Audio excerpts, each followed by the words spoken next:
Hello, welcome to our YouTube channel Anil and Students. ధీరజ్లాల్ Hirachand Ambani ఇతనెవరు? Dhirubhai Ambani మనవడు అనుకుంటున్నారా? కాదండి, అదే ధీరుభాయ్ అంబానీ అసలు పేరు.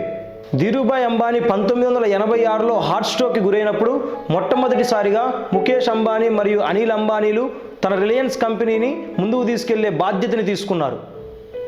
వారిద్దరి సమిష్టి కృషి వల్ల రిలయన్స్ కొద్ది కాలంలోనే పవర్, పెట్రోకెమికల్స్, పెట్రోలియం, టెలికమ్యూనికేషన్ మరియు టెక్స్టైల్ రంగాల్లో నెంబర్ 1గా దూసుకుపోయింది.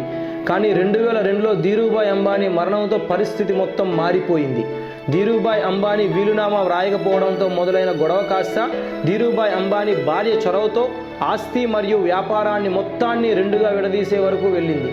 ఈ క్రమంలో అనిల్ అంబానీకి రిలయన్స్ కమర్షియల్ కార్పొరేషన్కి చెందిన finance, construction, entertainment, power, health care, aviation and డిఫెన్స్లను ఇస్తే ముకేష్ అంబానీకి రిలయన్స్ ఇండస్ట్రీస్ లిమిటెడ్కి చెందిన టెక్స్టైల్, పెట్రోకెమికల్స్, పెట్రోలియంని ఇవ్వడం జరిగింది.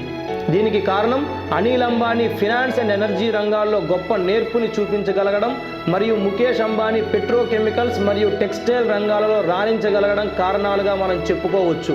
ఇదే సమయంలో అనిల్ అంబానీ టెలికాం కూడా కావాలి అని కోరడంతో ముకేష్ అంబానీ టెలికాంతో పాటు 25,000 కోట్ల డబ్బును కూడా ఇవ్వడం జరిగింది.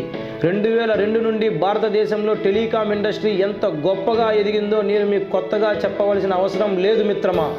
ఇటువంటి సమయంలో అంత డబ్బు మరియు అంత మంచి వ్యాపారాన్ని సొంతం చేసుకున్న అనిల్ అంబానీ ఎంత స్థాయికి ఎదిగి ఉండవచ్చు, కానీ అలా జరగలేదు. దానికి కారణం అనిల్ అంబానీ తన డబ్బుని మొత్తాన్ని వేరువేరు వ్యాపారాల్లో పెట్టుబడిగా పెట్టగా ముకేష్ అంబానీ మాత్రం ఒక్క వ్యాపారం మీదే కాన్సన్ట్రేట్ చేశారు.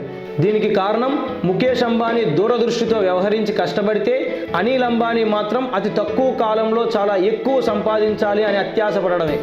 మరోవైపు ముకేష్ చాలా సింపుల్ లైఫ్ స్టైల్ని ఇష్టపడితే అనిల్ మాత్రం చాలా లావిష్ లైఫ్ స్టైల్ని ఇష్టపడ్డారు.